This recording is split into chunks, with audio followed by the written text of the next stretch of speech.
Bonjour, chers étudiants. Comme d'habitude, avant de commencer notre séance actuelle, il est toujours nécessaire de revenir sur les éléments principaux déjà traités lors de la séance précédente. Et alors, la séance précédente a été consacrée à la première composante du discours juridique, à savoir la structure ou bien la structuration de ce discours. Et là, nous avons essayé de tirer au clair quelques aspects de cette structuration concernant les deux grands discours juridiques, à savoir le discours législatif et aussi le discours juridictionnel. Maintenant, on passe à une deuxième composante essentielle du discours juridique, à savoir l'argumentation. Certainement que le discours juridique, il est là pour aboutir à une fin ou bien à un objectif bien précis. C'est comme toute situation de communication. Alors, pour arriver à l'objectif tracé, le locuteur est appelé à adopter certaines stratégies qui lui garantissent de réaliser cet objectif. Alors, cette stratégie, elle est sous forme de quoi en fait? Alors, ce n'est qu'une structuration, composition d'un ensemble d'idées qui sont liées par des logiques. Alors là, quand on regroupe ou bien quand on s'enchaîne dans notre discours par des idées, ces idées, ils doivent s'enchaîner selon une logique bien précise. C'est cette logique-là qui est choisie par le locuteur parce qu'il voit que c'est la plus utile et adéquate pour aboutir à son objectif. Et là, on est dans la stratégie d'argumentation, tout simplement. Autrement dit, l'argumentation, ce n'est qu'un développement d'idées qui vise à agir sur quelqu'un par rapport à une position. C'est-à-dire, pour se tenir, soit qu'on se tient, et aussi on défend une position, on cherche à influencer notre interlocuteur pour qu'il ait la même position que nous. On doit donc argumenter, cela veut dire convaincre ou bien persuader, on veut de l'influencer. Et là, quand on interpelle le verbe convaincre et aussi le verbe persuader, on est dans deux logiques différentes de l'argumentation ou bien de stratégies d'influence. Alors, il y a des stratégies d'influence qui se basent sur la raison, sur la logique tout simplement, rationnelle. Et là, comme vous le savez bien sûr tous, on est dans la conviction, c'est convaincre. Contrairement à l'autre logique qui se base sur des éléments émotionnels, sentimentaux pour influencer l'interlocuteur. Et là, on est dans la persuasion. Bon, aujourd'hui, on va voir sur quelle logique se base l'argumentation juridique. Bien sûr, tout le monde sait que le droit, c'est le domaine de l'argumentation par excellence. On ne peut pas s'exprimer en droit sans se justifier ou bien justifier et expliquer le bien fondé de notre cause pour convaincre l'autre, certainement. Et là, en domaine de droit, on est plus proche de conviction plutôt que de la persuasion. Profondément, la conviction est nécessaire à la légitimation du droit en général, que ce soit dans un domaine législatif ou bien juridictionnel. Alors, on revient pour dire que la stratégie argumentative de tout discours, il doit suivre un processus qui garantisse en fait le résultat déjà prévu par le locuteur d'une manière générale.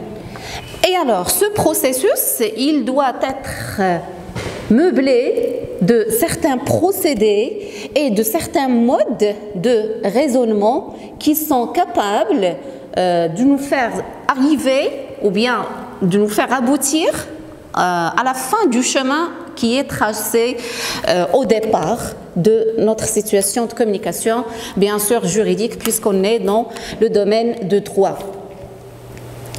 Autrement dit, que l'argumentation juridique, elle implique plusieurs opérations ou plusieurs modes de raisonnement, et ça sera le deuxième point de notre cours d'aujourd'hui.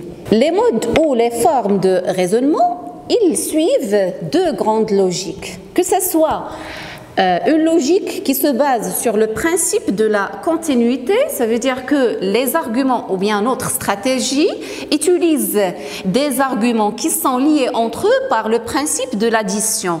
Et il y a aussi cette logique de complémentarité pour aboutir vers le même résultat.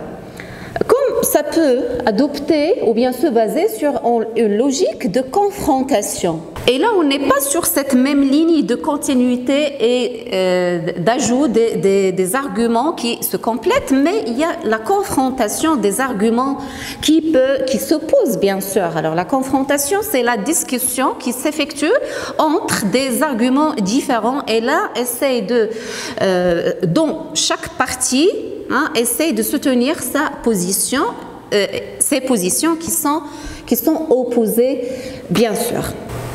Alors, puisque le mode ou bien la forme de raisonnement est ce processus argumentatif qui suit une logique et une structure basée soit sur le principe de la continuité, soit sur le principe de la confrontation et de la discussion, alors, pour défendre une thèse, on peut faire appel à plusieurs modes de raisonnement dans le cadre de l'argumentation juridique. Et là, nous commençons par le premier grand mode de raisonnement adopté par l'argumentation juridique, à savoir le raisonnement causal. Alors, comme l'indique l'adjectif causal, il y a la cause. Cela veut dire que le principe de ce raisonnement est basé sur le fait que tout fait ou bien résultat a une ou bien plusieurs causes et produit un effet. Alors le résultat, il est là et on s'intéresse à expliquer les différentes sources et les différentes raisons qui ont donné ce produit-là ou bien cet effet. Autrement dit, entre les faits s'établissent des relations de conditions, de but, de cause à effet, etc.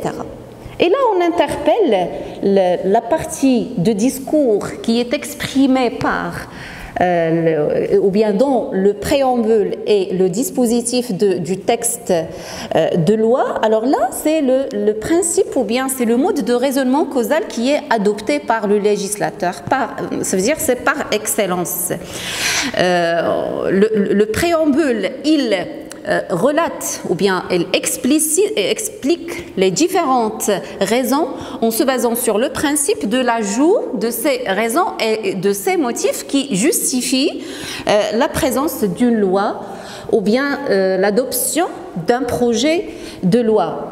Quand on passe aussi au niveau du dispositif, il y a aussi le principe de l'explication et de l'explicitation du rapport du cause à effet, là où le législateur explique le rapport entre le cas présupposé,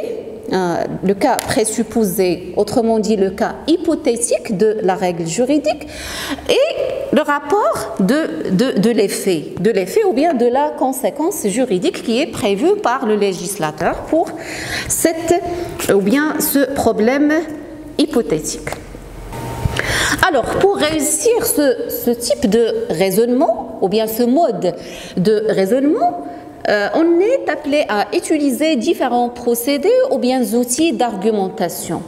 Généralement, il y en a plusieurs, mais dans le contexte de l'argumentation juridique, il y a trois grands procédés principaux adoptés dans l'argumentation juridique, à savoir le procédé de l'explication, dont je viens d'expliquer les principes, puis le procédé ou bien l'outil de démonstration, ce qu'on va voir par la suite, et aussi Le troisième, c'est celui de la réfutation.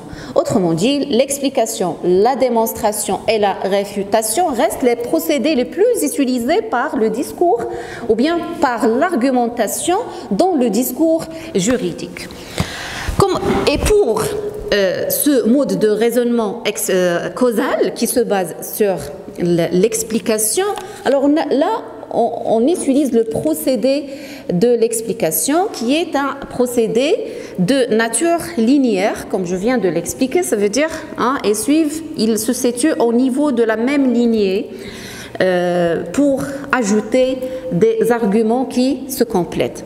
Alors, il consiste à expliquer au destinataire avec toujours l'intention de l'influencer en utilisant des arguments, bien sûr, d'explication, comme la définition que nous avons vue dans le texte de loi, l'exemple, la description, etc.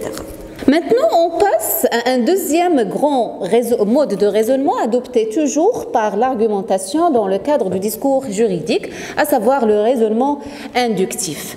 Le principe sur lequel se base ce raisonnement, c'est partir d'un ensemble de faits ou bien de cas particuliers pour en tirer un principe vers la fin, une loi ou bien une idée générale. Alors, collecter différents cas particuliers ou bien des principes particuliers en les analysant, bien sûr, pour trouver des liens qui aboutissent vers un résultat pour établir une loi, une règle ou un nouveau principe.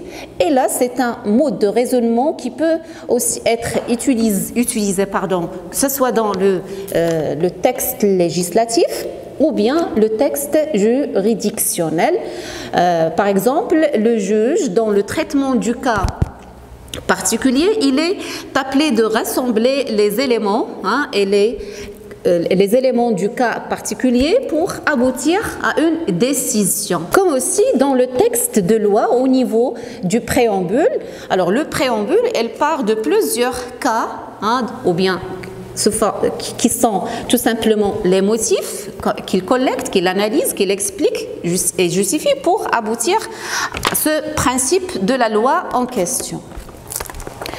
Nous passons maintenant au grand mode de raisonnement connu dans l'argumentation du discours juridique, à savoir le raisonnement déductif. C'est le contraire de l'inductif, bien sûr, et là on part d'une idée générale. Alors là c'est le contraire, on part de l'idée générale, d'un principe aussi général d'une loi pour en tirer une conséquence particulière. Et là, c'est la logique de la règle générale quand elle est, de la règle juridique quand elle est utilisée dans un cadre de juridiction. Pour discuter dans le cadre de ce raisonnement, on doit analyser la valeur de cette loi générale ou bien de ce principe général, de cette règle générale, à savoir la règle juridique, repérer si le fait particulier, le cas problématique, entre dans le domaine de cette loi générale. Alors là, c'est trouver s'il y a un lien ou pas. Et pour construire ce mode de raisonnement, l'argumentateur juridique est appelé à utiliser aussi un ensemble de procédés d'argumentation dont la démonstration en fait partie. Alors la démonstration, c'est un procédé d'argumentation qui est fortement utilisé par l'argumentateur juridique, que ce soit législatif, mais surtout au niveau juridictionnel. Alors cela consiste à justifier et prouver pour convaincre en utilisant des arguments qui s'appuient sur des rapports de cause à effet, surtout de but, de comparaison et d'analogie. Vous voyez, c'est toujours cette comparaison pour trouver s'il y a des liens analogiques ou le contraire pour aboutir à un résultat qui est la décision, bien sûr. Autrement dit, ce procédé est utilisé dans le mode de raisonnement déductif, principalement au cours du traitement du cas particulier et là, surtout au niveau de la proposition mineure. C'est ce qu'on va expliquer par la suite dans le cadre du syllogisme judiciaire. Un deuxième grand procédé d'argumentation adopté par le raisonnement déductif, c'est celui de la réfutation. La réfutation, c'est le fait de contredire, de détruire une thèse ou bien une idée adverse pour défendre sa propre thèse. Cela veut dire qu'il y a une certaine opposition, c'est-à-dire une position qui s'oppose à une autre position, et le locuteur de son côté essaie d'imposer la sienne en détruisant la position d'autrui, en utilisant bien sûr certains arguments comme celui d'absurdité, d'opposition et la concision. Alors ça reste les arguments les plus utilisés pour réussir cette opération de réfutation, de destruction d'une thèse qui existe pour essayer d'imposer. Et là on interpelle la situation d'argumentation lors d'un jugement de cassation. Alors, dans le jugement de cassation, le juge responsable, bien sûr, il est là pour casser le jugement qui est déjà adopté par le juge de la cour d'appel. Alors, qu'est-ce qu'il doit faire en fait? C'est il y a le jugement déjà établi et prononcé par ce premier juge. Ça veut dire c'est la thèse. C'est la thèse adverse par rapport à la thèse du juge de cassation. Il doit la casser, la réfuter. Comment? En essayant de démontrer qu'elle est fausse, en utilisant des arguments d'absurdité et de contradiction, ou bien, d'opposition, pour essayer de faire installer sa propre position ou bien son propre jugement. Alors là, dans cette situation, la réfutation a une place très très forte. Alors, comme d'habitude, nous passons à la dernière étape de cours. C'est l'étape de la synthèse des éléments principaux. Bon, le cours d'aujourd'hui était consacré à la composante du discours juridique, à savoir l'argumentation. Alors, l'argumentation, c'est le fait de tracer certaines stratégies discursives qui nous permettent d'arriver et d'atteindre l'objectif de notre communication déjà tracé. Alors, et ces stratégies, bien sûr, ça concerne la composition des idées et le choix. Alors, le choix et la composition et ce processus que doit traverser ces idées pour aboutir, comme je viens de le dire, à notre objectif. Alors, ces stratégies argumentatives, elles suivent deux grandes logiques principales, à savoir la logique de continuité et de l'autre sens, c'est la logique d'opposition ou bien de confrontation. La logique de continuité consiste au fait d'ajouter, d'additionner un ensemble d'arguments qui se complètent en vue d'arriver au point déjà tracé pour notre communication. L'opposition ou bien la confrontation, là, ce sont des arguments qui s'opposent et pour essayer de défendre l'une des positions opposées. Bon, en adoptant soit une stratégie qui se base sur la logique de continuité ou bien une stratégie qui se base sur le principe de position, ceci donne naissance à différents modes ou bien formes de raisonnement. Et là, dans notre cours, nous avons ciblé ou bien nous avons mis le doigt sur trois grands modes de raisonnement propres à l'argumentation juridique. Commençons d'abord par le premier, c'est le raisonnement ou bien le mode causal. Ce mode causal qui se base sur le principe ou bien la logique de continuité pour additionner, ajouter des arguments qui se complètent en vue d'arriver au point déjà tracé pour notre communication. Le deuxième mode de raisonnement, c'est le mode inductif. Bon, le mode de raisonnement inductif se base sur le fait de traitement d'un ensemble de faits ou bien de cas particuliers pour en tirer certains principes ou bien certaines lois générales. Le troisième, alors là on part du particulier vers le général. Contrairement à ceci, il y a un troisième mode de raisonnement, à savoir le déductif. Le déductif se base sur le principe qui part du général vers le particulier. Alors, chacun de ces trois modes de raisonnement adopte certains procédés d'argumentation qui lui permettent de construire la pensée argumentative d'une manière générale. Bon, on distingue dans le cadre de l'argumentation juridique trois grands procédés d'argumentation, à savoir le procédé de l'explication en premier, un deuxième c'est la démonstration, et puis un troisième procédé, c'est la réfutation. L'explication, c'est le procédé utilisé par excellence par le mode causal qui consiste au fait d'expliquer les différentes raisons, les différents motifs pour justifier un effet. Aussi, il peut être utilisé par le raisonnement inductif. Et finalement, le procédé de démonstration et de réfutation, ce sont deux procédés qui sont fortement utilisés par le troisième mode de raisonnement juridique, à savoir le raisonnement déductif. Finalement, comme vous pouvez le constater, le choix de ces procédés ou bien de ces formes, ou bien l'une de ces formes de raisonnement dépend de l'objectif tracé et visé par la situation de communication. Jusque-là, on est au terme de cette séance qui a été consacrée à ces éléments concernant l'argumentation juridique. Je vous remercie.